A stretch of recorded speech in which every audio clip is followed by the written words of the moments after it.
People say, one can't help one's thoughts. But one can. The control of the thinking machine is perfectly possible. And since nothing whatever happens to us outside our own brain, since nothing hurts us or gives us pleasure except within the brain, the supreme importance of being able to control what goes on in that mysterious brain is patent. This idea is one of the oldest platitudes, but it is a platitude whose profound truth and urgency most people live and die without realizing. People complain of the lack of power to concentrate, not witting that they may acquire the power if they choose. And without the power to concentrate, that is to say, without the power to dictate to the brain its task and to ensure obedience, true life is impossible. Mind control is the first element of a full existence.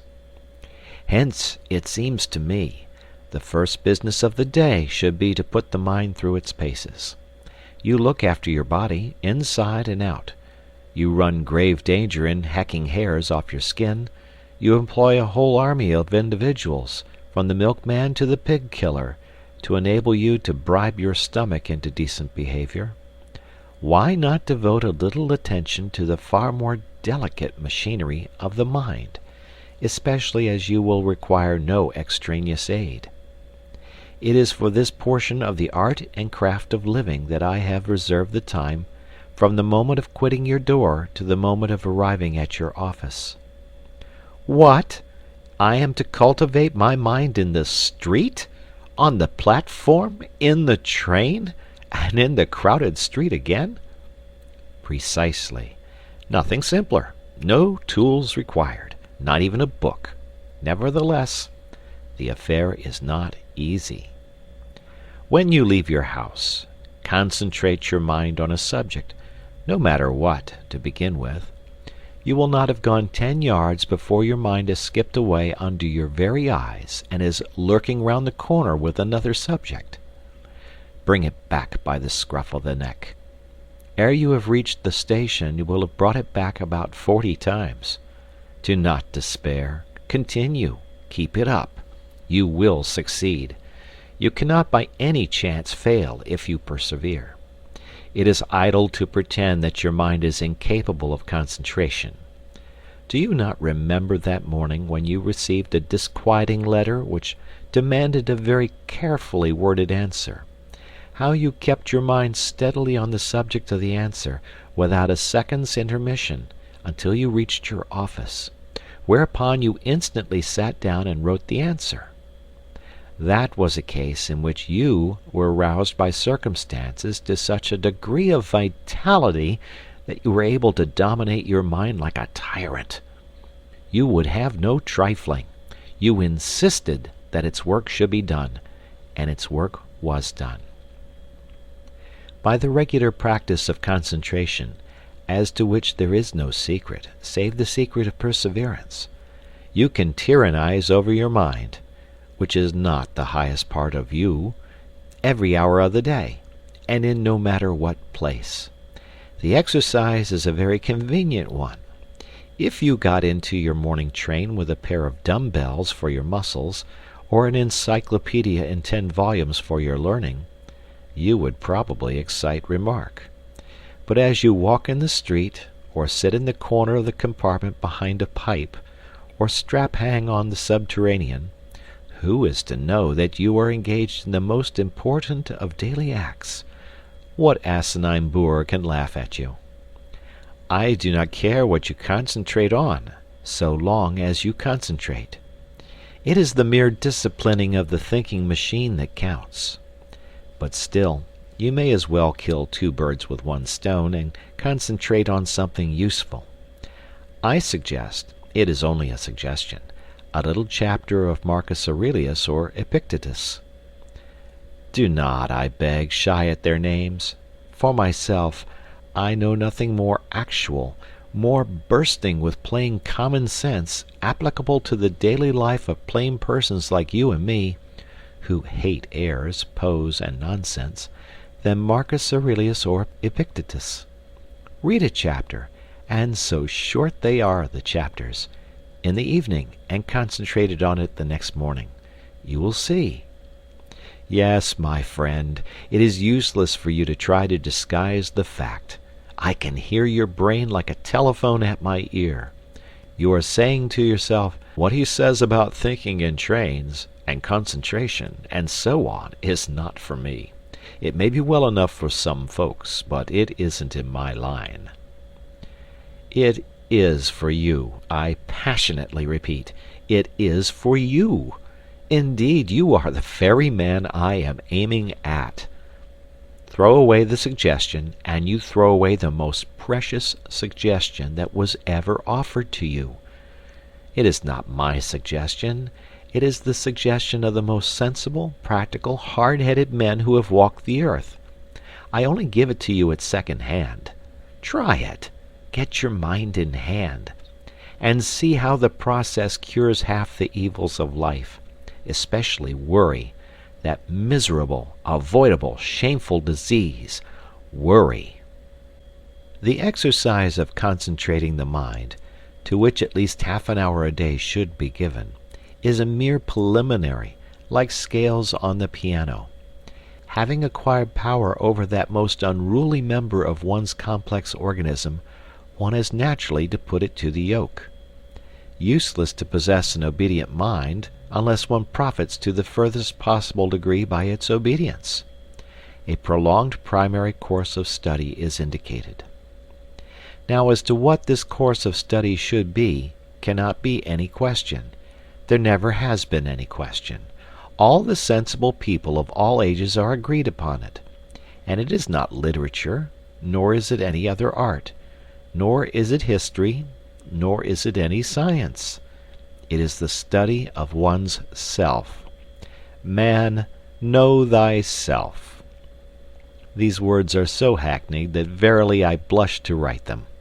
Yet they must be written, for they need to be written. I take back my blush, being ashamed of it. Man, know thyself. I say it out loud. The phrase is one of those phrases with which everyone is familiar, of which everyone acknowledges the value, and which only the most sagacious put into practice. I don't know why. I am entirely convinced that what is more than anything else lacking in the life of the average well-intentioned man of today is the reflective mood. We do not reflect.